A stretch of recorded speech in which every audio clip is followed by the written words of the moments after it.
अखण्डमण्डलाकारं व्याप्तं येन चराचरं तत्पदं दर्शितं येन तस्मै श्रीगुरवे नमः।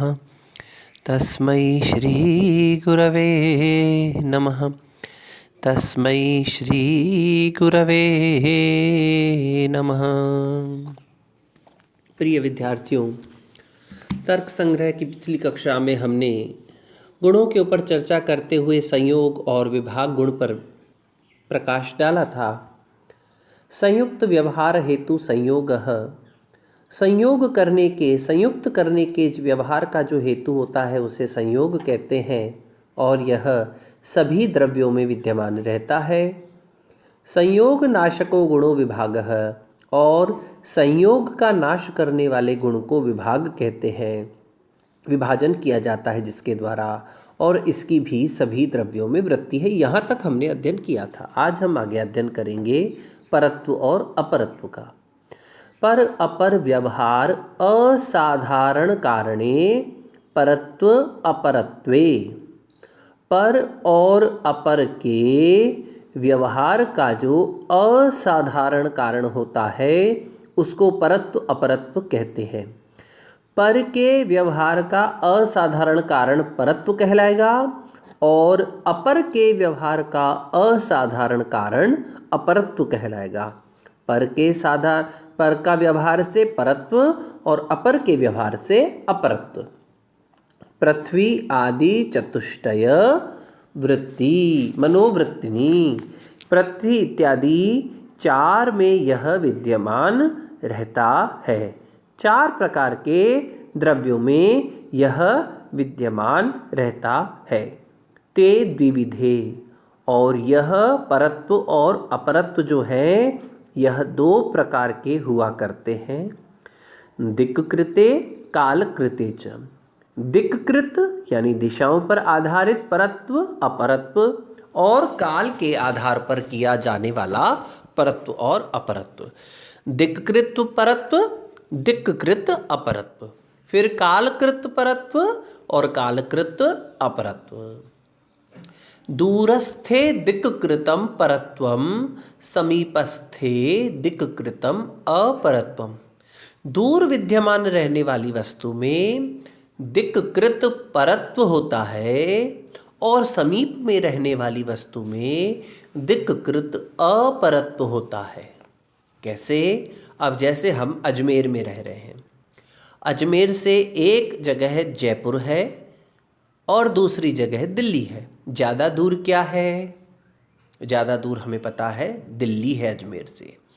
तो अजमेर और दिल्ली के बीच में जो विद्यमान है वह दूरीकृत, दूरस्थ विद्यमान जो दिक्कृत परत्व है तो वह क्या कहलाएगा? दूरी है, उसको हम परत्व कहेंगे। लेकिन अजमेर से जयपुर क्या कहलाता है? समीपस्थ होने के कारण से इसको दिक्कृत अपरत्व कहते हैं। अब ध्यान दीजिए फिर क्या होगा। अब हम कहें कि जयपुर और किशनगढ़ और अजमेर, अजमेर से जयपुर की दूरी देख लीजिए, अजमेर से किशनगढ़ की दूरी देख लीजिए। जो दिल्ली की के साथ व्यवस्था होने पर हम जयपुर को समीप मान रहे थे, उसका अपरत्व मान रहे थे, आज किशनगढ़ के साथ में जयपुर की तुलना करने पर हमने क्या किया? वह जयपुर जो है अजमेर से अधिक दूरी पर विद्यमान होने के कारण से जयपुर का जो रहेगी स्थिति असाधारण कारण पर और अपर का, वह परत्व कहलाएगा। लेकिन किशनगढ़ क्या कहलाएगा? अपरत्व कहलाएगा। अब वापस किशनगढ़ और अजमेर में देख लीजिए, मदार देख लीजिए। अब जो मदार का स्टेशन है और अजमेर का स्टेशन, तो मदार पहले आता है, किशनगढ़ बाद में आता है। तो दूरस्थे दिक्कृतम परत्वम वाली स्थिति कहाँ लागू होगी? किशनगढ़ पर लागू हो जाएगी। और समीपस्थ दिक्कृतम पर अपरत्वम किस पर लागू हो जाएगी? तो वो किस पर होगी? किशनगढ़, ये मदार पर हो जाएगी। तो दूर पर विद्यमान, दूरी पर विद्यमान दिक्कृत को हम परत्व कहते हैं और समीपस्थ दिक्कृतम दिशा के द्वारा किए हुए को अपरत्व कहते हैं। ये तो हो गया दिक्कृत। अब देखिए कालकृत कैसे होता है। ज्येष्ठे कालकृतम परत्वम, कनिष्ठे कालकृतम अपरत्वम। जो हमारे से ज्येष्ठ है उसमें हम कालकृत परत्व की संज्ञा करते हैं, और जो हमारे से कनिष्ठ है उसमें हम कालकृत अपरत्व की संज्ञा करते हैं। अब कैसे होगा। मान लीजिए एक 15 साल का बच्चा है, अब उसके साथ में एक 12 साल का भी है और एक 25 साल का भी है। तो 15 साल वाले की अपेक्षा 25 साल वाला जो है वो उससे ज्येष्ठ है, और यह जो परत्व कैसा है, कालकृत परत्व। दूरी नहीं है, दोनों को पास पास खड़ा कर दीजिए। यहां पर आयुकृत यानी कालकृत जो ज्येष्ठता और कनिष्ठता है, तो कालकृत ज्येष्ठता होगी 15 वर्ष के बच्चे के लिए, जो परत्व रहेगा वो 25 वर्ष वाला होगा, और कालकृत अपरत्व जो रहेगा वो 12 वर्ष वाला रहेगा। तो अब हमने देखा पर अपर के व्यवहार का जो असाधारण कारण होता है उसको हम परत्व और अपरत्व कहते हैं। पृथ्वी इत्यादि 4 में यह विद्यमान रहता है। यह 2 प्रकार का होता है, दिक्कृत और कालकृत। दिक्कृत और कालकृत को बहुत अच्छे से स्पष्ट कर दिया है मैंने। अब हम आगे बढ़ते हैं। आद्य पतन समवायी कारणम गुरुत्वम पृथ्वी जल वृत्ति। आदि पतन के असमवायी कारण को गुरुत्व कहते हैं। आदि पतन के असमवायी कारण को हम गुरुत्व कहते हैं। यह पृथ्वी जल इत्यादि में रहता है। मान लीजिए एक बॉल हमने उठाई, गेंद उठाई और उसको ऊपर से हमने नीचे फेंका या हाथ से छोड़ दिया, तो जब वह नीचे आकर के गिरती है तब उसके जो आदि पतन का असमवायी कारण होता है वह उसका गुरुत्व हुआ करता है।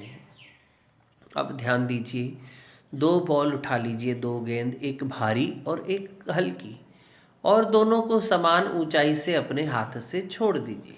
तो पहले जो भारी वाली होगी वह जमीन पर आकर के गिरेगी, और जो कम भारी है वह उसके पश्चात गिरेगी। बहुत सेकंड के 1/1000वें हिस्से का भी अंतर हो सकता है, लेकिन होगा। तो आदि पतन का जो समवायी असमवायी कारण है उसको हम गुरुत्व कहते हैं।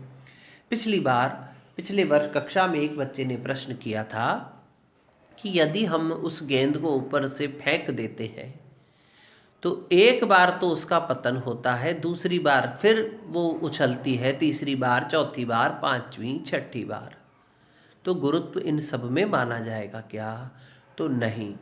जो पहली बार ऊपर से गेंद गिरी है, आप शब्द देखिए, आद्य यानी आदि पतन का असमवायी कारण तो गुरुत्व कहलाएगा, लेकिन उसके बाद जो दूसरी, तीसरी, चौथी बार उछल करके फिर जमीन पर गिरती है वह उस गेंद का गुरुत्व नहीं होता है, वह उसका वेग होता है।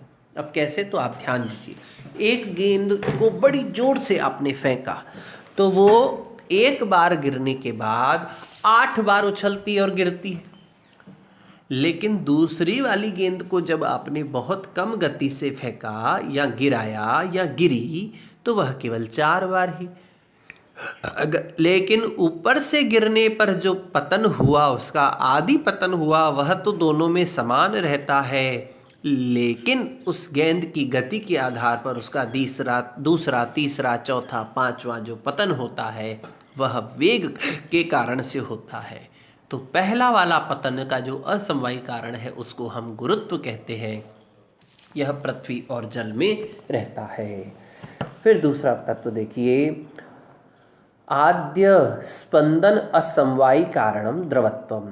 आदि स्पंदन का जो असमवायी कारण है उसे हम द्रवत्व कहते हैं। अच्छा, गुरुत्व को हमने देखा पृथ्वी और जल में इसकी वृत्ति रहती है ना। आदि स्पंदन के असमवायी कारण को द्रवत्व कहते हैं, और यह पृथ्वी और तेज दोनों में विद्यमान रहता है, अग्नि में भी और पृथ्वी में भी। तत्द्विविधम, वह 2 प्रकार का होता है। कौन 2 प्रकार का है? द्रवत्व।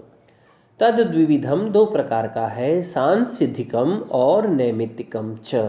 सांसिधिक और नैमित्तिक।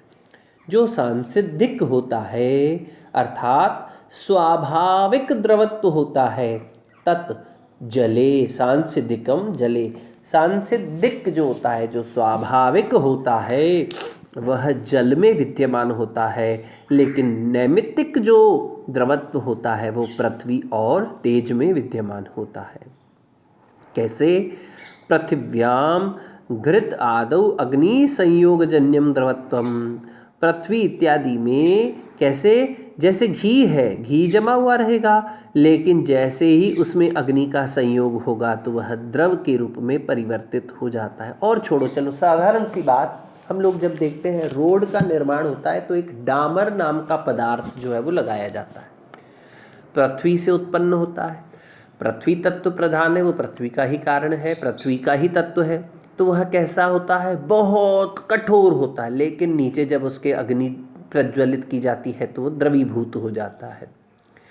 तो अग्नि के संयोग से उत्पन्न होने वाला जो द्रवत्व है वह पृथ्वी में विद्यमान रहता है। ऐसे ही तेजसी स्वर्ण आदौ, स्वर्ण इत्यादि में भी वह द्रवत्व विद्यमान रहता है, लेकिन स्वर्ण की स्थिति अगर देखें तो वह कठोर होता है, लेकिन अग्नि का संयोग होते ही वह भी द्रवत्व के रूप में परिवर्तित हो जाता है, उसमें भी द्रवत्व विद्यमान हो जाता है। तो हमने क्या देखा कि यह द्रवत्व दो प्रकार का हो जाता है, एक प्राकृतिक, एक नैमित्तिक। प्राकृतिक द्रवत्व जल में विद्यमान होता है तथा नैमित्तिक द्रवत्व जो है वो पृथ्वी और तेज में विद्यमान होता है। आज इतना ही, शेष कल अगले विषयों पर हम चर्चा करेंगे। तब तक के लिए ओम।